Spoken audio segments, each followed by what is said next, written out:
بسم اللہ الرحمن الرحیم۔ بسم اللہ الرحمن الرحیم۔ رب اشرح لی صدری ویسر لی امری واحلل عقدۃ من لسانی یفقہوا قولی۔ السلام علیکم۔ ایک نصیحت ایک کہانی میں خوش آمدید۔ آج کی کہانی شیخ سعدی کی ہے۔ کہتے ہیں کہ جب میں کم سن تھا تو مجھے عبادت اور ریاضت کا بہت شوق تھا۔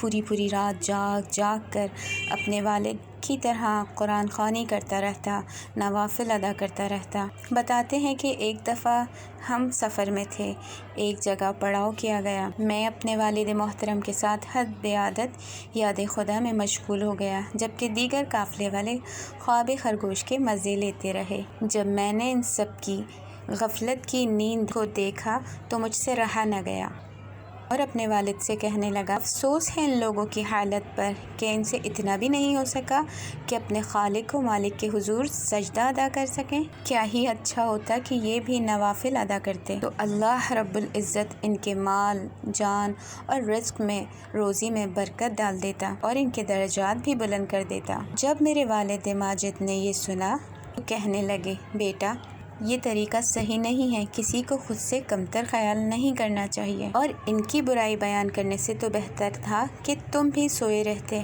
یعنی تکبر کرنا دوسروں کی برائی بیان کرنے سے بھی برا ہوتا ہے۔ تکبر نہیں کرنا چاہیے۔ اس چھوٹی سی حکایت میں ہمیں یہ نصیحت ملتی ہے، تکبر گناہ کبیرہ ہے جو انسان کے نیک اعمال کو گھن کی طرح کھا جاتا ہے، اور اس سے بڑے عابد اور زاہد بھی نہیں بچ سکتے۔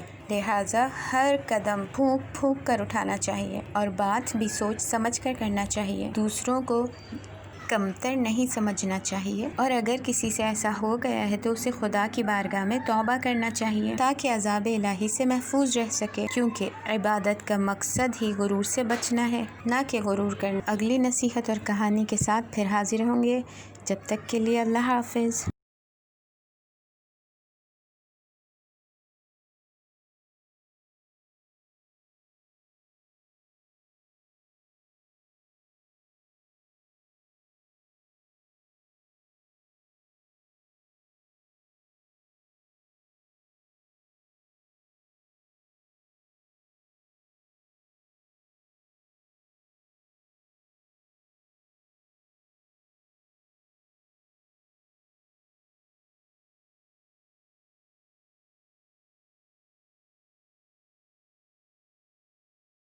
سبسکرائب کیجئے ذکر ٹی وی اور اس علم کے سفر میں ہمارے قدم کے ساتھ قدم ملائیے۔